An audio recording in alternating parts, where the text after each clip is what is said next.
Christmas Eve in Maplewood, Connecticut had always been magical in our family.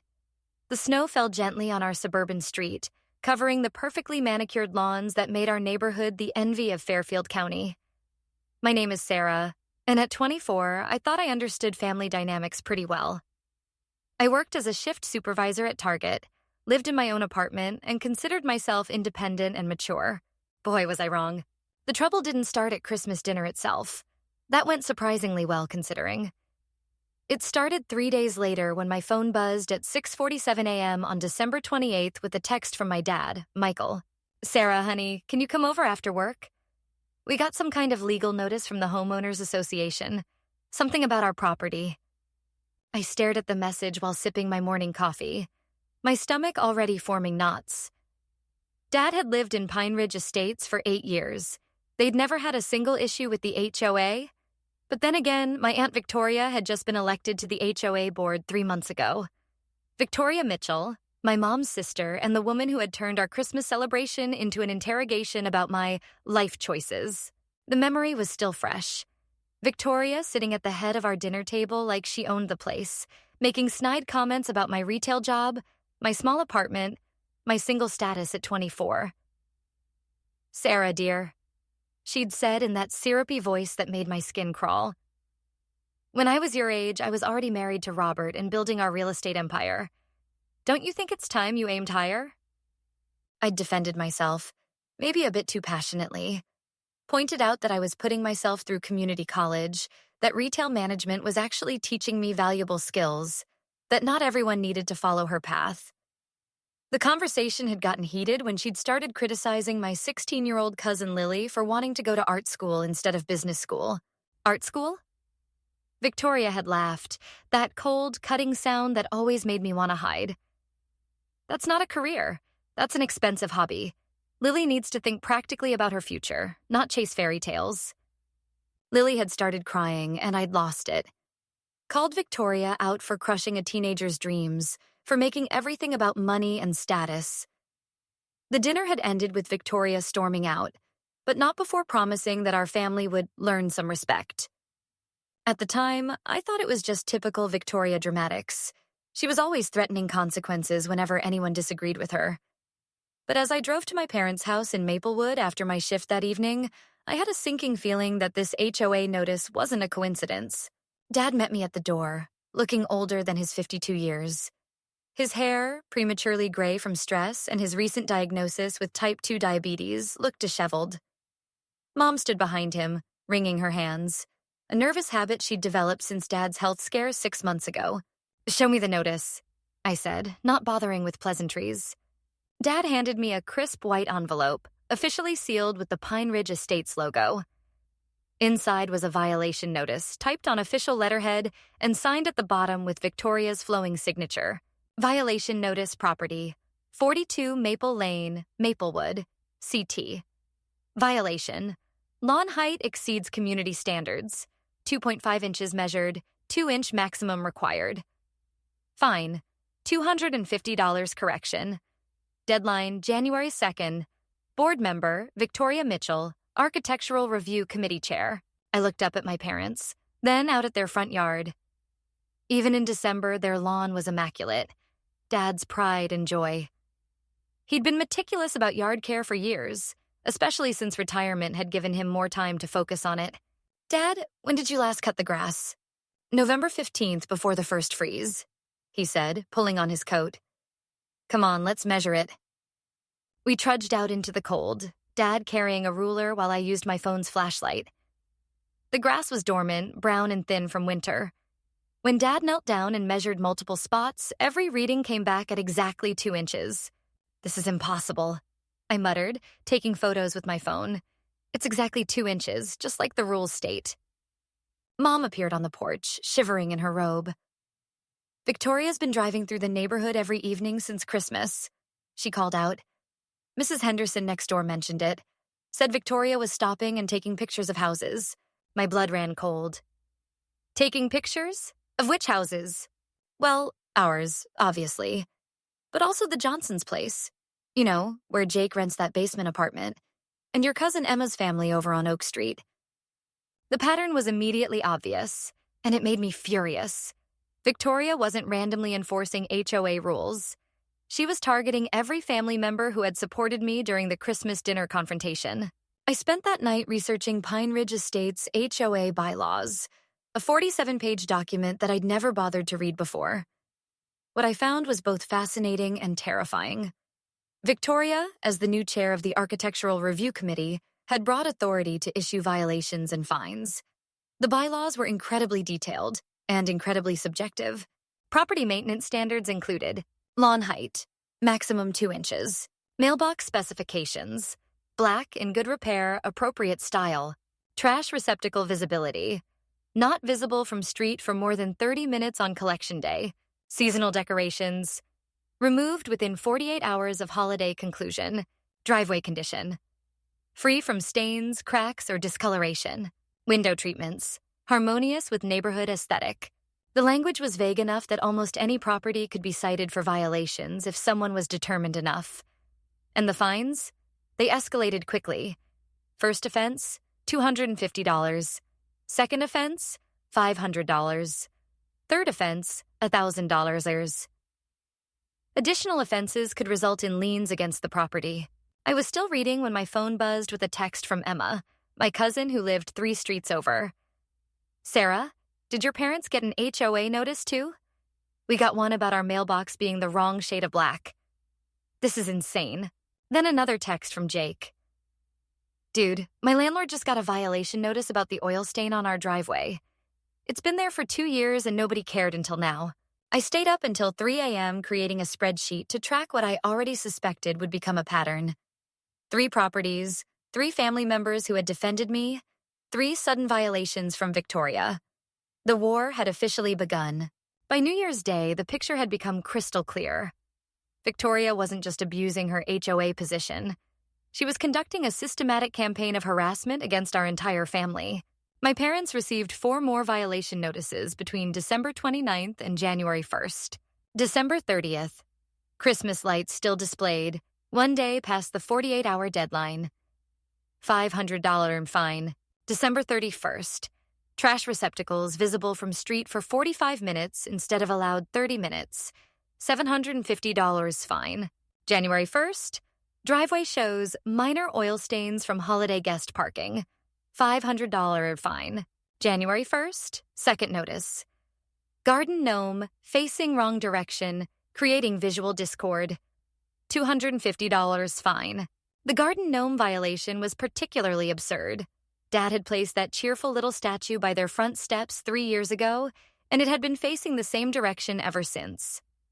But according to Victoria's violation notice, garden decorations must face toward the house to maintain neighborhood harmony. That's $2,250 in 5 days, Mom said, spreading the notices across their kitchen table. Her hands shook as she organized them chronologically. Sarah, we can't afford this. Not with your father's medical bills and my reduced hours at work. My mother, Linda, worked as the administrative coordinator at Riverside Elementary School in town. She'd been there for 14 years and had never had a single complaint. But suddenly, parents started approaching her with questions. Mrs. Thompson cornered me in the parking lot yesterday. Mom told me over coffee on January 3rd. Said she heard that you were fired from Target for stealing merchandise. Asked if I thought it was appropriate for someone with a thief in the family to have access to student records. I nearly choked on my coffee. Mom, I've never stolen anything in my life. I got promoted to shift supervisor last month. I know that, sweetheart, but 3 different parents have asked me about it now. Mrs. Chen said Victoria brought it up at the school board meeting. Said she was concerned about the moral character of families represented in our school system. The scope of Victoria's campaign was becoming clear. She wasn't just targeting our property with HOA violations. She was attacking our reputations, our jobs, our standing in the community. And she was using her extensive network of connections to do it. Victoria and her husband Robert owned Mitchell and Associates Realty, the most successful real estate firm in Fairfield County. They were active in local politics, charitable organizations, and social clubs. Victoria served on the boards of 3 different nonprofits. She was a regular attendee at city council meetings. She knew everyone who mattered in our small suburban community, and she was using every single connection to destroy us. My best friend Marcus lived in a studio apartment in one of Robert's rental properties downtown. On January 5th, he got an eviction notice claiming he owed 3 months of back rent. "Sarah, this is insane," Marcus said, showing me his bank records on his laptop. "I've got proof of every single payment. I've never been late, never missed one. But when I try to call the property management company, they won't take my calls." Marcus had been an unwavering supporter during Christmas dinner. When Victoria had criticized my job and life choices, he'd jumped to my defense, pointing out that I was working hard and going to school. He'd also defended Lily's artistic ambitions, sharing stories about successful artists he knew from college. The eviction notice gave him 10 days to vacate or face legal action. Despite having 2 years of rent receipts, canceled checks, and bank statements proving his payments, the property management company insisted their records showed otherwise. That weekend, I drove to my cousin Emma's house to check on her family. Emma was my age, a nurse at Hartford Hospital, married with 2 young kids. Her husband Carlos worked as a mechanic at the local Ford dealership. They were good, hardworking people who'd never had any trouble with anyone. "It's getting worse," Emma told me, bouncing her 3-year-old daughter on her lap while 5-year-old son played nearby. "We've gotten 8 HOA violations since Christmas. The mailbox paint, a garden hose that was improperly stored, our Halloween decorations being stored visibly in the garage, our trash can being dented. It's costing us over $3,000. Carlos looked exhausted. "I've been spending every evening after work trying to fix things that aren't actually broken. Repainting the mailbox, buying new trash cans, reorganizing the garage. And it doesn't matter. She finds new problems every day. Has it affected work?" I asked. Emma and Carlos exchanged a look that told me everything. "The hospital administrator called me in yesterday," Emma said quietly. "Said they'd received some concerning information about my family situation. Apparently, Victoria knows someone on the board of directors. They're not firing me, but they're reviewing my position." This was how Victoria operated. She didn't attack directly. She was too smart for that. Instead, she used her web of connections to apply pressure from multiple angles. Make life so difficult, so stressful, so financially devastating that her targets would have no choice but to surrender. But Victoria had made one crucial mistake. She'd underestimated how stubborn our family could be when pushed too far. And she'd especially underestimated my capacity for documentation and strategic thinking. On January 8th, I made a decision that would change everything. I was going to fight back, but I was going to do it smart. I was going to document every single thing Victoria did, build an ironclad case against her, and expose her abuse of power to everyone who mattered. I started with a simple Excel spreadsheet, tracking every violation notice, every fine, every incident. But as the pattern became clearer, my documentation system grew more sophisticated. By mid-January, my documentation project had expanded into something that would make a private investigator proud. I'd created multiple spreadsheets tracking different aspects of Victoria's campaign: HOA violations tracker, date of violation notice, property address, type of violation, fine amount, photos proving compliance with actual bylaws, whether violation was legitimate or manufactured, family impact assessment, employment retaliation incidents, social community harassment, financial costs, health impacts, dad's stress-related blood pressure spikes, timeline correlations with Christmas dinner, Victoria's network map, her business connections, board positions and volunteer roles, social relationships, potential conflicts of interest. What I discovered was both impressive and terrifying. Victoria had built a web of influence that touched almost every aspect of our small suburban community. She wasn't just randomly powerful. She was strategically connected. Through her real estate business, she had relationships with 3 city council members, clients who'd bought houses through her firm, the superintendent of the school district, sold him his current home, 2 county judges, active in the same charity organization, the police chief, neighbor, and golf partner, half the local business owners, either clients or business referral partners. But Victoria's most dangerous weapon wasn't her connections. It was her ability to manipulate information and create believable narratives. She was a master at taking small truths and twisting them into larger lies. For example, the story about me being fired for theft from Target. Here's what actually happened. 2 months ago, there had been an inventory discrepancy in my department. Standard procedure was to investigate all employees who had access to that merchandise. I was questioned, along with 8 other people, and quickly cleared when security footage proved I had nothing to do with it. The real thief was caught a week later, but Victoria had somehow learned about the initial investigation and transformed it into Sarah was investigated for theft, to Sarah was suspected of stealing, to Sarah was fired for stealing. By the time the story reached the school where my mother worked, it had become fact in people's minds. This is how skilled manipulators operate.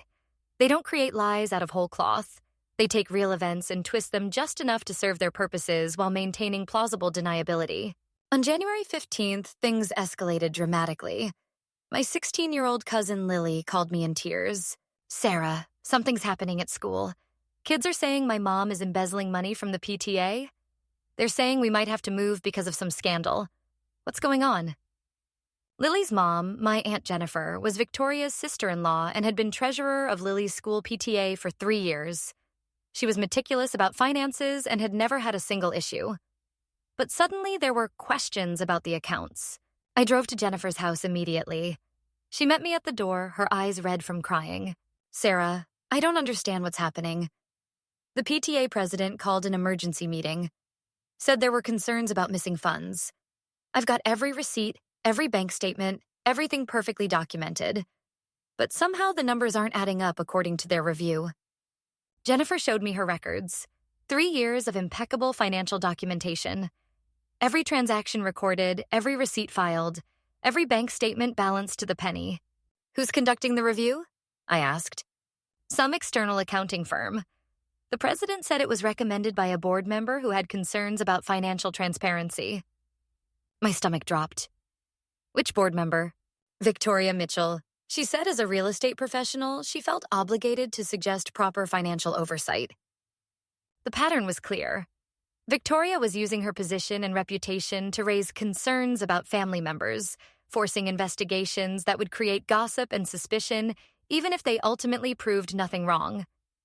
The damage was in the accusation, not the conclusion. But this attack on Jennifer was different from the others. It involved a minor, Lily, and that made me furious in a way I hadn't felt before. I decided it was time to take a more aggressive approach to my documentation. Up until now, I'd been collecting evidence reactively, documenting Victoria's attacks after they happened. But I realized I needed to start gathering evidence proactively. Connecticut is a one-party consent state for recording conversations, which meant I could legally record any conversation I was part of without the other person's knowledge. I bought a high-quality digital voice recorder and started carrying it everywhere. I also began what I called systematic observation. Every evening after work, I drove through Victoria's neighborhood and our family's properties, taking photos and making notes. I documented the condition of various lawns, mailboxes, driveways, and other property features throughout Pine Ridge Estates. What I discovered was shocking.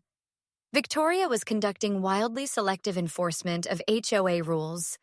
Properties owned by her friends and allies had violations just as egregious as the ones she was citing our family for, but they received no notices. Meanwhile, she was issuing violations to our family properties for things that weren't actually rule violations at all. For example, the garden gnome facing wrong direction violation. I found 23 other garden decorations in the neighborhood facing the same direction as my parents' gnome. None of them had received violations. The trash can visibility violations were even more selective. I sat in my car for 3 hours on trash day, timing exactly how long various residents left their cans visible from the street. 12 households left cans out for more than the supposed 30-minute limit. Only family members received violations. This selective enforcement wasn't just unfair. It was potentially illegal. HOA boards have a legal obligation to enforce rules consistently and fairly. Victoria was clearly violating that obligation. But I needed more than documentation of HOA abuse. I needed evidence of the broader campaign of harassment. And that meant I needed to get Victoria on tape. Lily's 17th birthday party was scheduled for February 10th. Despite everything that had happened, Jennifer decided to proceed with the celebration. "I won't let Victoria steal my daughter's special day," she said with a determination I'd rarely seen from my normally mild-mannered aunt. I knew Victoria would attend. She never missed family events. Not because she cared about family, but because they provided opportunities to gather information and maintain her image as the family matriarch. This would be my chance to record her in action. I arrived early to help Jennifer set up, my voice recorder discreetly placed in my jacket pocket. Other family members filtered in throughout the afternoon, the tension palpable. Everyone knew about the HOA violations, the job harassment, the PTA investigation, but nobody knew how to address it directly. Victoria arrived at 2 p.m. sharp with Robert, carrying an expensive gift bag and wearing the practiced smile she used for public appearances. She made her rounds, hugging family members, complimenting Jennifer on the decorations, acting like the perfect aunt.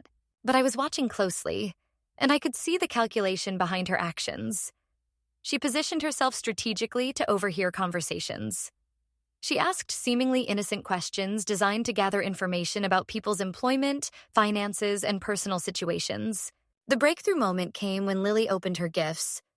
Victoria had bought her an expensive art supply set. Easel, professional paints, brushes, the works. It looked generous, but I recognized it as another manipulation tactic. "Oh, Victoria, this is too much," Jennifer said, clearly uncomfortable with the expensive gift given everything else that was happening. "Nonsense," Victoria replied loudly, ensuring everyone could hear. "I want to support Lily's artistic hobbies. Of course, I still think she should consider practical career options for college, but there's nothing wrong with creative pursuits as a pastime." The word hobbies was delivered with just enough condescension to be cutting, but subtle enough that calling it out would make you seem oversensitive. It was classic Victoria, the insult disguised as generosity. Lily looked hurt but tried to hide it. "Thank you, Aunt Victoria. I really do plan to pursue art professionally, though." "Oh, sweetheart," Victoria said, reaching over to pat Lily's hand in a gesture that looked affectionate but felt patronizing. "You're young. You'll understand better when you're older how important financial stability is. Ask Sarah. She's learning that lesson the hard way right now." The room went quiet. This was the opening Victoria had been building toward all afternoon. A chance to publicly humiliate me while appearing to offer wisdom. "Actually," I said, keeping my voice calm, "I'm doing quite well. I got promoted to shift supervisor last month, and I'm on track to transfer to management training." "Of course, dear." Victoria smiled, but her eyes were cold. "Though I did hear there were some concerns about your performance recently. Something about inventory issues?" There it was. Victoria was publicly repeating the twisted version of the theft investigation story, counting on the fact that most family members didn't know the real details. "Those concerns were investigated and resolved," I replied firmly. "I was completely cleared of any wrongdoing." "Well, I'm sure you were," Victoria said, her tone suggesting exactly the opposite.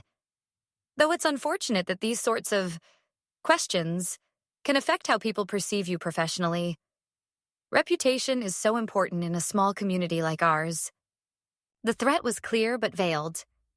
Victoria was reminding everyone that she had the power to spread damaging stories about us throughout the community, while maintaining plausible deniability about her role in doing so. Uncle Robert, who had been mostly quiet during the exchange, suddenly spoke up.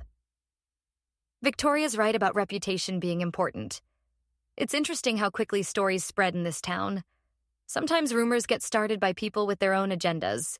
I looked at Robert with surprise. Was he actually pushing back against Victoria? Victoria's smile tightened almost imperceptibly. "Of course, Robert. Though I've always found that where there's smoke, there's usually fire. People don't generally make up stories about others for no reason."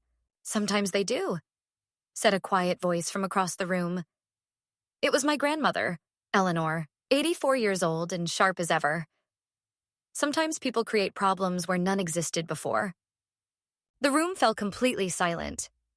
Grandma Eleanor was the family matriarch, the person everyone respected and listened to. If she was taking sides in this conflict, it was significant.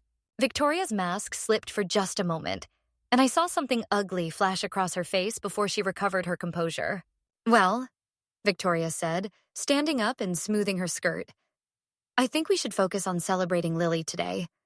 Family gatherings should be about joy, not unpleasantness." The word unpleasantness hung in the air like an accusation.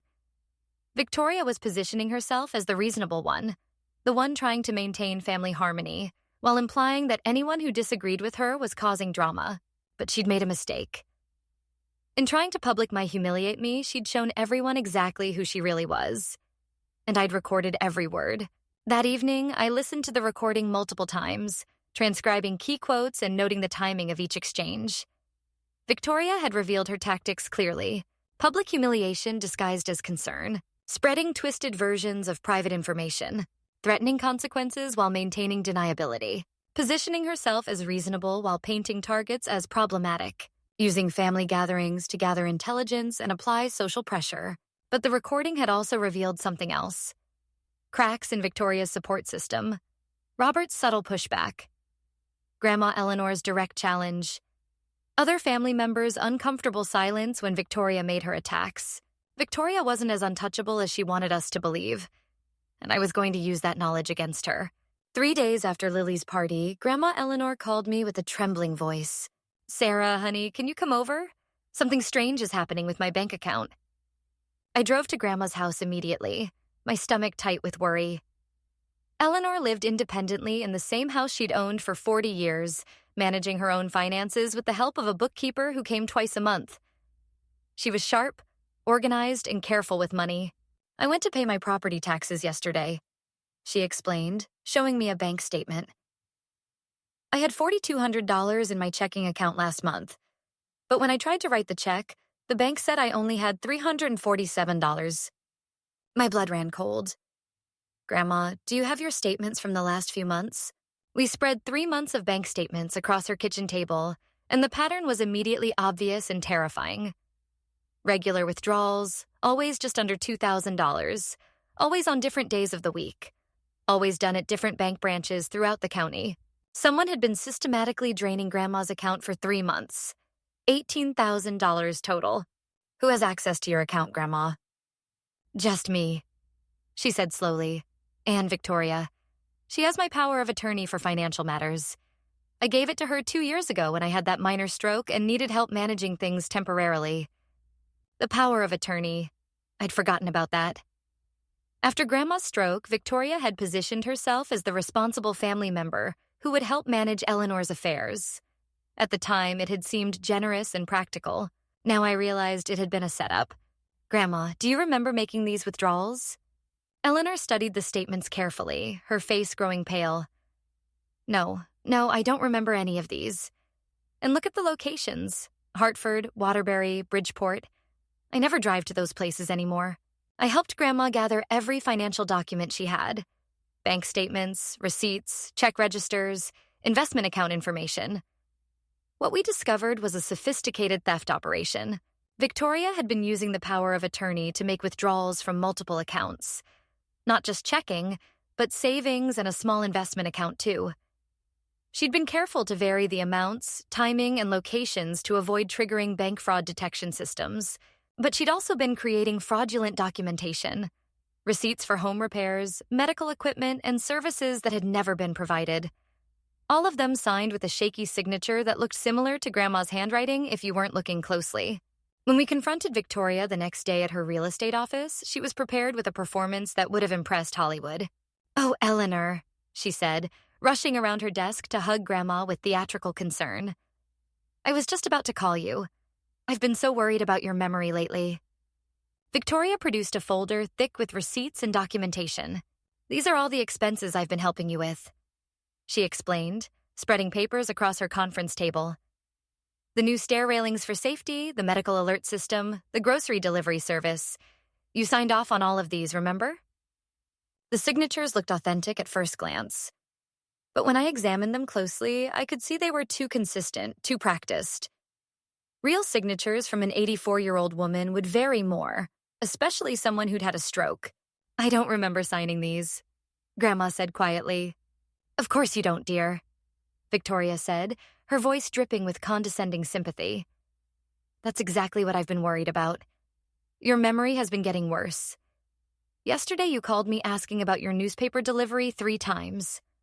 Last week you forgot that you'd already paid your electric bill and tried to pay it again.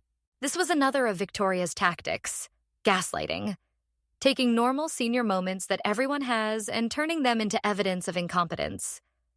making Grandma doubt her own memory and perception. Dr. Peterson mentioned he was concerned about early-stage dementia at your last appointment. Victoria continued. That's why I've been helping you manage your finances more closely, to protect you from making mistakes. I knew this was a lie. Grandma's doctor had never mentioned dementia concerns. I'd driven her to her last 3 appointments. But Victoria was counting on the fact that most people assume medical privacy rules would prevent me from knowing about such a diagnosis. I'd like to review the receipts for these expenses, I said, reaching for the folder. Of course, Victoria smiled. Though I'm not sure why you're questioning legitimate medical and safety expenses, unless you have some reason to doubt my care for our grandmother. The question was loaded with implication. Victoria was positioning me as the unreasonable one, the suspicious family member questioning necessary care for an elderly woman. But I'd been expecting this. I pulled out my phone and showed Victoria photos I'd taken of Grandma's house. These are the stair railings you supposedly installed, I said, swiping through images. They're the same railings that were there 2 years ago. And this medical alert system? Grandma's never had one installed. Victoria's expression flickered almost imperceptibly. The company may have delayed installation. These things take time to coordinate. For 3 months? And what about the grocery delivery service? Grandma drives herself to the store every Tuesday and Friday, same as she has for years. Sarah, I understand you're concerned, Victoria said, her voice taking on a sharper edge. But perhaps this is above your understanding. Financial management for seniors involves complex considerations. There it was again. The implication that I was too young, too inexperienced, too ignorant to understand adult responsibilities. But this time, I was ready. You're right that it's complex, I said, pulling out a notebook. That's why I've done some research on elder financial abuse laws in Connecticut. Did you know that misusing power of attorney is a felony? The penalties include up to 10 years in prison and restitution of 3 times the amount stolen. The room went completely quiet. Victoria's mask of concern finally slipped, and for a moment I saw cold fury in her eyes before she regained control. How dare you accuse me of theft? She said, her voice low and dangerous. After everything I've done for this family. I'm not accusing you of anything, I replied calmly. I'm simply suggesting that we need to do a thorough review of all financial transactions. If everything is legitimate, then there's nothing to worry about. Victoria stood up abruptly. This conversation is over. Eleanor, I think it's clear that Sarah is having some kind of breakdown, making wild accusations against family members who are trying to help. Perhaps it's time to limit her access to your financial information. The threat was clear. Victoria was suggesting that Grandma's mental capacity was in question and that I was the unstable one who needed to be controlled. But Grandma Eleanor surprised everyone by standing up with dignity and purpose. Victoria, she said in a voice that brooked no argument. I want copies of every document you just showed me. I want a complete accounting of every transaction. And I want my power of attorney paperwork reviewed by an independent attorney. Victoria's face went pale. Eleanor, you're clearly confused. This is exactly the kind of poor decision-making I've been worried about. My decision-making is fine, Grandma replied firmly. What's confused is why my account is missing $18,000 and why you have receipts for services that were never provided. That's when Victoria made her biggest mistake. Instead of trying to maintain her facade of concern, she got angry. Fine, she snapped. Handle your own finances. See how well that goes when you can't remember what you had for breakfast. Don't come crying to me when you lose everything because you can't manage your own affairs. The mask was completely off now. The caring family member persona had been replaced by someone cold, calculating, and vindictive. And I was recording every word. That afternoon, Grandma and I went to the bank and filed a formal complaint about unauthorized withdrawals. We also went to the police station to file a report for elder financial abuse. The detective who took our report, a woman named Detective Martinez, was familiar with these types of cases. Financial abuse of elderly family members is more common than people think, she explained. The good news is that you've documented everything carefully. The bad news is that cases involving power of attorney can be complex to prosecute, especially when the accused has a good reputation in the community. What kind of evidence would make the case stronger? I asked. Proof of intent to defraud. evidence that the accused knew they were taking money for services not provided, documentation showing a pattern of deception rather than misunderstanding.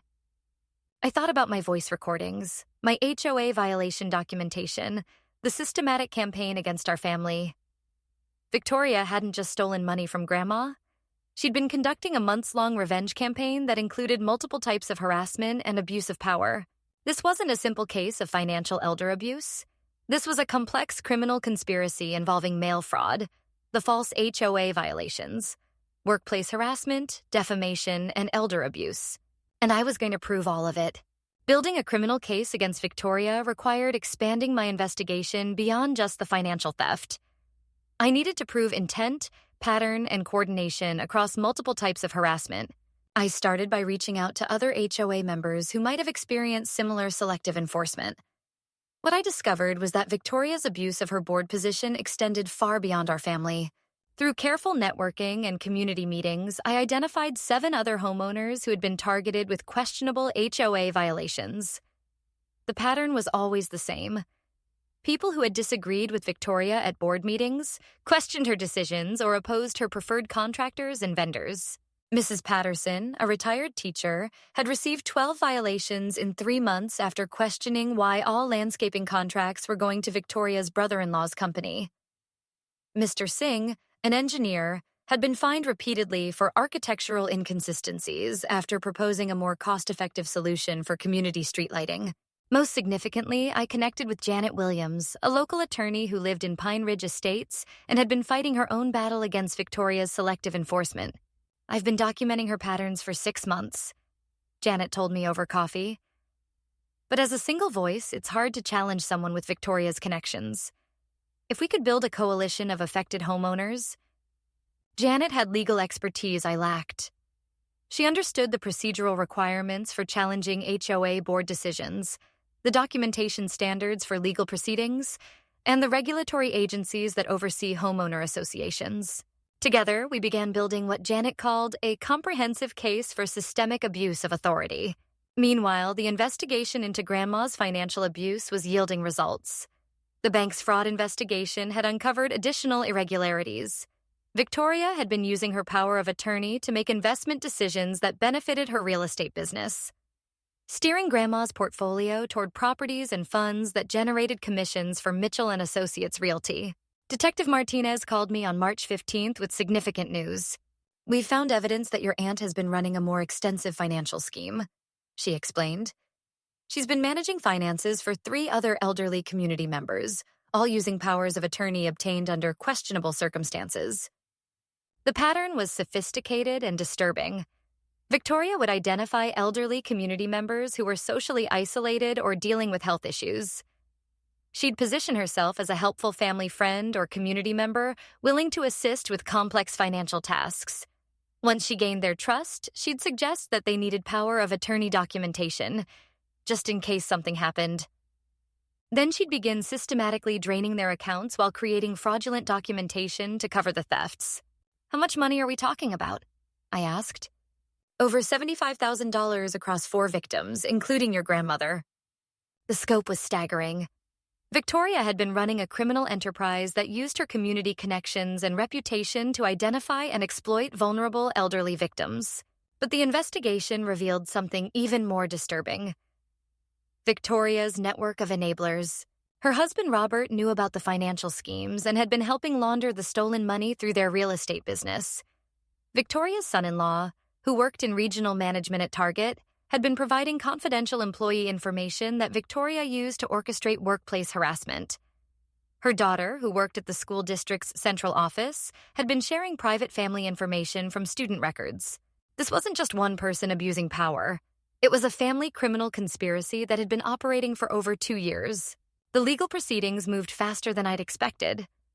Once Detective Martinez presented evidence of the broader financial scheme to the district attorney's office, they recognized this as a significant case that could impact community trust in local institutions. Victoria was arrested on April 2nd, charged with elder abuse, 4 counts, fraud, multiple counts, abuse of power of attorney, mail fraud, related to the fake HOA violations, conspiracy, involving her family members, The arrest made front-page news in our local paper. "Local realtor charged in elder abuse scheme" was the headline, along with Victoria's professional headshot and details about the charges. The community response was swift and dramatic. Clients began dropping Mitchell and Associates Realty. The HOA board held an emergency meeting and voted unanimously to remove Victoria from all positions. The nonprofit organizations where she served on boards quickly announced her resignation. Robert was charged as an accessory for his role in laundering the stolen money. Their son-in-law lost his job at Target for misusing confidential employee information. Their daughter faced disciplinary action from the school district. The house of cards Victoria had built through years of careful networking and manipulation collapsed in a matter of weeks. But the most satisfying moment came during the restitution hearing in June.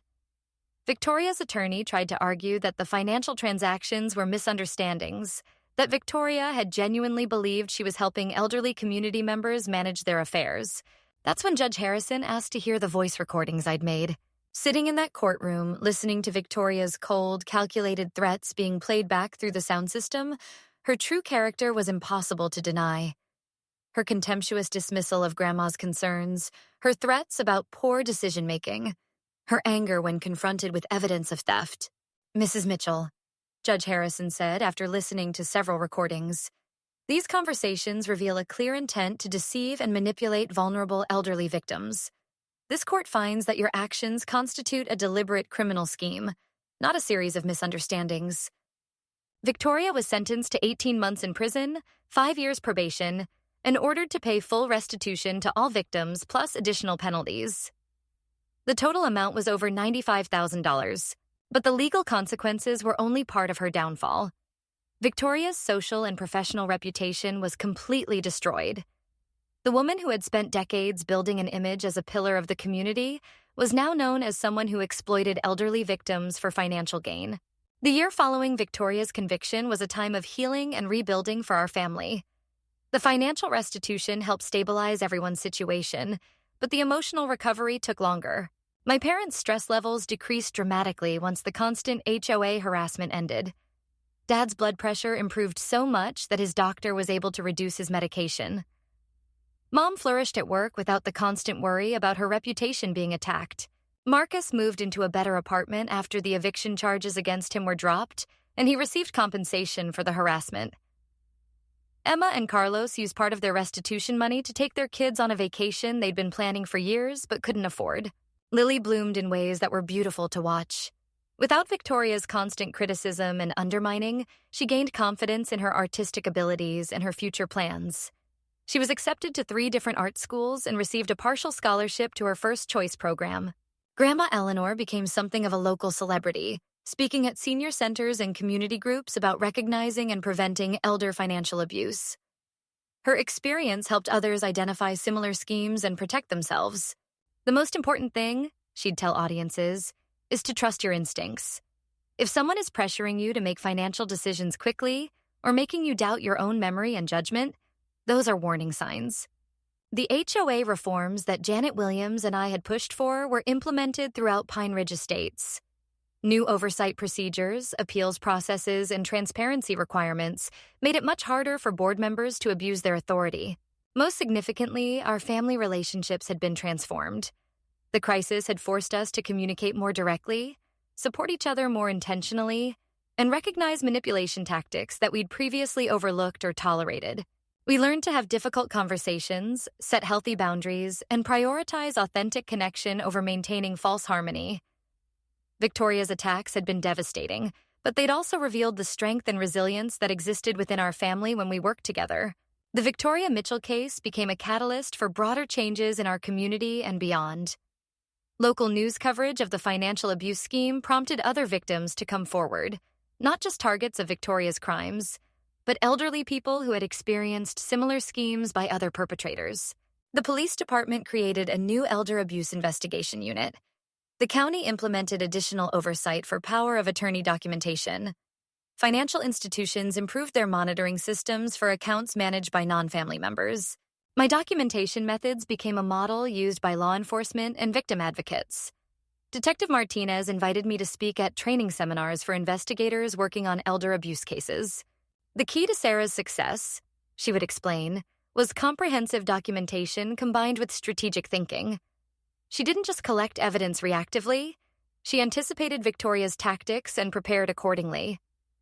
The strategies I'd developed became part of a resource guide distributed by the State Attorney General's office. The guide included templates for organizing evidence, tips for recording conversations legally, and instructions for building timeline documentation. My story was featured in a national magazine article about family financial abuse, and I began receiving messages from people across the country who had experienced similar situations. Many of them had felt isolated and helpless when facing manipulation from family members who held positions of trust and authority. "Your story gave me permission to fight back," one woman wrote. "I thought I was the only one dealing with this kind of systematic family abuse."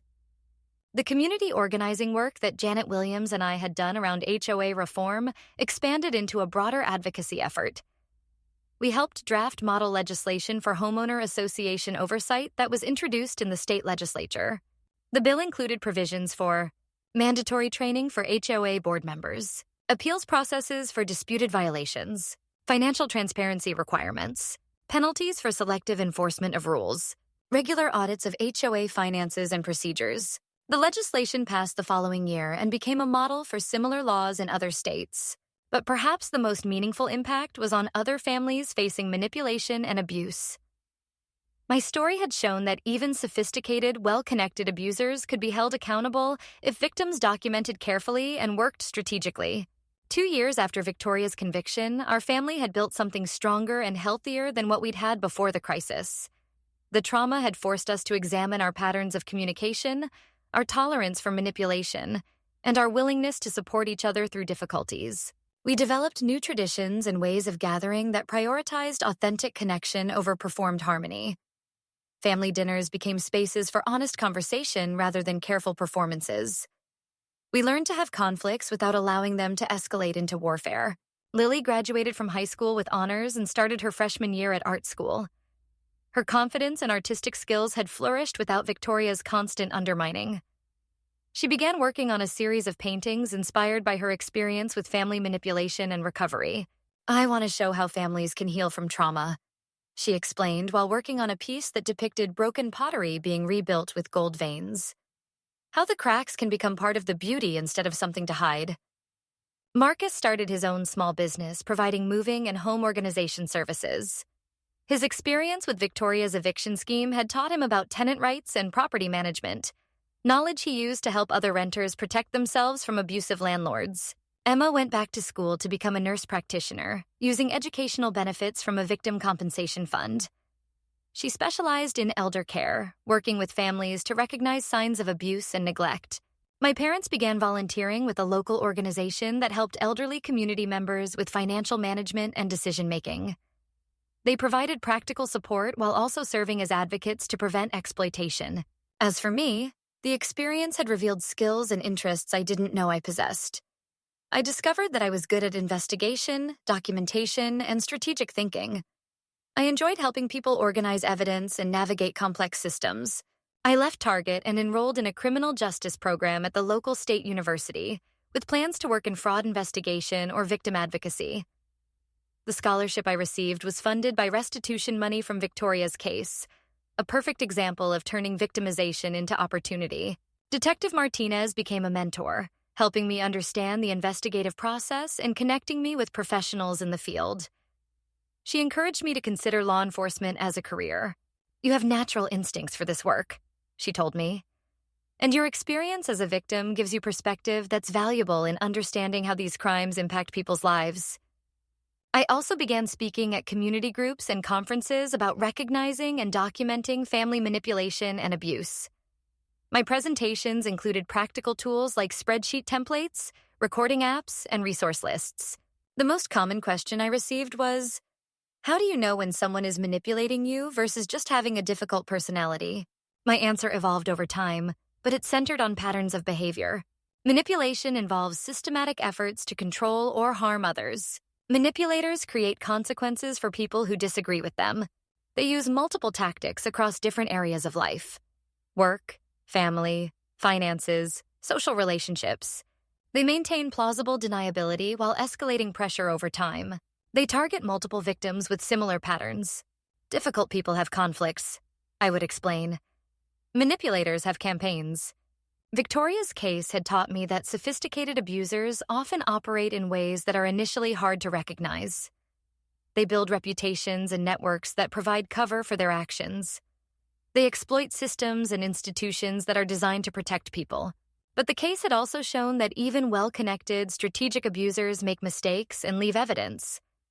With careful documentation, community support, and persistence, victims can build cases that expose the truth and create accountability. 3 years post-conviction, Victoria's impact on our community continued to reverberate, but now in positive ways. The reforms and awareness that emerged from her case had created lasting improvements in how institutions handled abuse and manipulation. The Pine Ridge Estates HOA had become a model for transparent governance. Their new policies required all board meetings to be recorded, all violation decisions to be reviewed by a community oversight committee, and all financial decisions to be subject to independent audit. Property values in the community actually increased after the reforms were implemented, as potential homeowners were attracted to an HOA with strong accountability measures and community involvement. Other homeowner associations throughout Connecticut began adopting similar transparency and oversight policies. The State Association of HOA Management Companies started requiring training on abuse prevention and fair enforcement practices.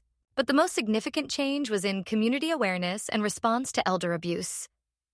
The senior center where Grandma Eleanor spoke regularly had started a peer support program where elderly community members looked out for each other and shared resources about financial protection. Local banks had implemented additional protections for elderly customers, including red flag training for employees and protocols for situations where someone else was managing an elderly person's finances with power of attorney. The police department's elder abuse unit had investigated and prosecuted 6 additional cases in the 2 years following Victoria's conviction, recovering over $200,000 in stolen funds for elderly victims. The Victoria Mitchell case opened people's eyes to how sophisticated these schemes can be. Detective Martinez explained in a local newspaper interview. It showed that perpetrators can be respected community members with good reputations, and that families need to stay vigilant about protecting their elderly relatives. Meanwhile, our extended family had undergone its own transformation. Robert had served his sentence and was now working as a construction supervisor, having lost his real estate license permanently. He'd written letters of apology to all of Victoria's victims and was paying his portion of the restitution faithfully. I enabled her for years because it was easier than confronting her. He told me during one of our occasional conversations. I thought if I just went along with her schemes, she'd eventually run out of steam. I was wrong, and I'm sorry. Their daughter had kept her job with the school district, but had been transferred to a position without access to confidential family information. She'd undergone extensive training on privacy and ethics, and had become an advocate for stronger protections around student records. The son-in-law had found work with a different retail company and was rebuilding his career slowly. All of Victoria's immediate family had been required to attend counseling as part of their legal settlements, learning about manipulation, enabling behaviors, and healthy communication. Some family members had struggled more with recovery. A few relatives had remained loyal to Victoria throughout the legal proceedings, believing her claims that she was being unfairly persecuted. These relationships had become distant or ended entirely. Not everyone was ready to see the truth, my mother reflected. Some people were too invested in the image Victoria had created to accept evidence that contradicted it. This was another lesson from the experience. Recovery from family manipulation often involves difficult choices about which relationships to maintain, rebuild, or leave behind. Healing isn't always about reconciliation. Sometimes it's about establishing boundaries and creating distance from people who refuse to acknowledge harmful behavior. Victoria herself had been released from prison after serving 14 months of her 18-month sentence, with time off for good behavior. She'd moved to Florida, where she'd gotten a job as a customer service representative for a timeshare company. Her professional licenses had been revoked, her community connections had been severed, and her reputation had been permanently destroyed. The woman who had spent decades building an image as a successful business owner and community leader was now starting over in a new state with a criminal record. I learned about her situation through court documents related to restitution payments, which continued to arrive monthly. Victoria was required to pay 25% of her income until the full amount was satisfied, plus interest and penalties. Occasionally, family members would share updates about her attempts to contact people or rebuild relationships. She'd written letters to some relatives, attempting to minimize her crimes or blame others for her downfall. The letters follow a predictable pattern, Janet Williams observed when I shared copies with her. Minimizing responsibility, claiming victimhood, testing people's boundaries to see who might still be manipulated. These attempts at reconnection were part of what experts call hoovering, a manipulation tactic where abusers try to pull people back into toxic relationships after consequences have been imposed. Our family had developed strategies for handling these attempts.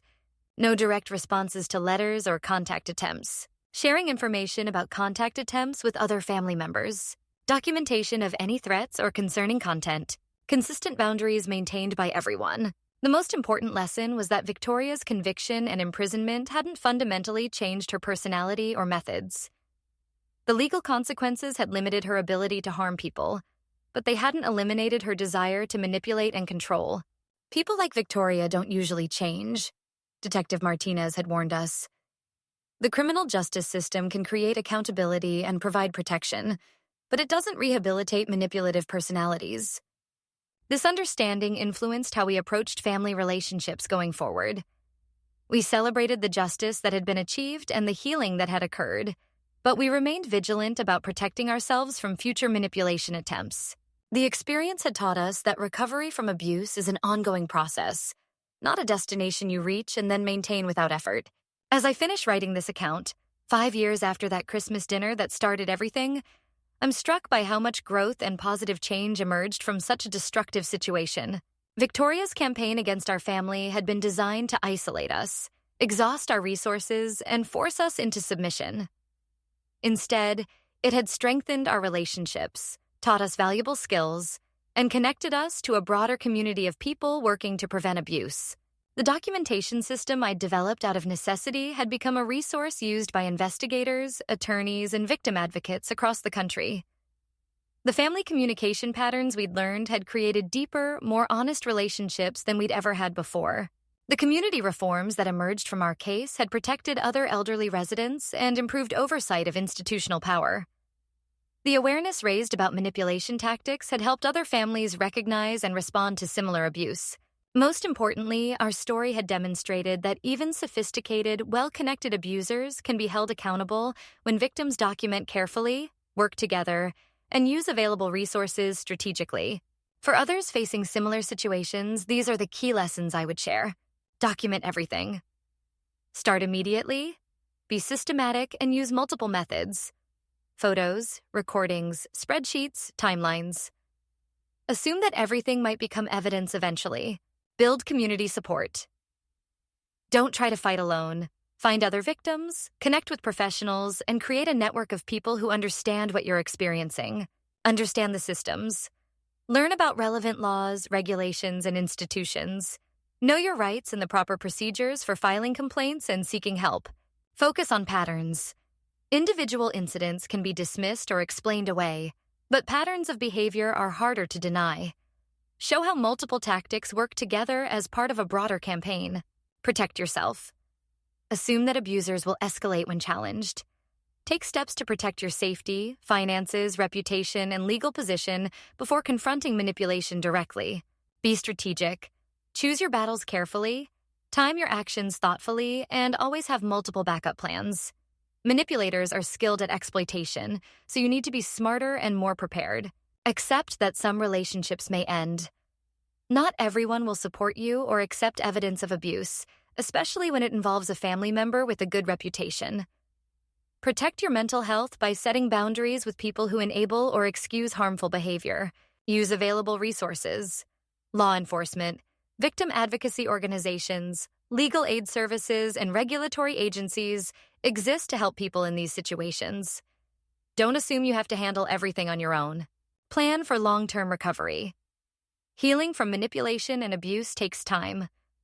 Expect setbacks, celebrate small victories, and focus on building sustainable improvements rather than seeking perfect resolution. Help others. When you can, share your experience, resources, and lessons learned with other people facing similar challenges. Your knowledge and support can make a significant difference in someone else's ability to escape abuse. Victoria's story was ultimately about the abuse of power and trust within families and communities. But our family's story became about the possibility of healing, justice, and positive change emerging from even the most destructive circumstances.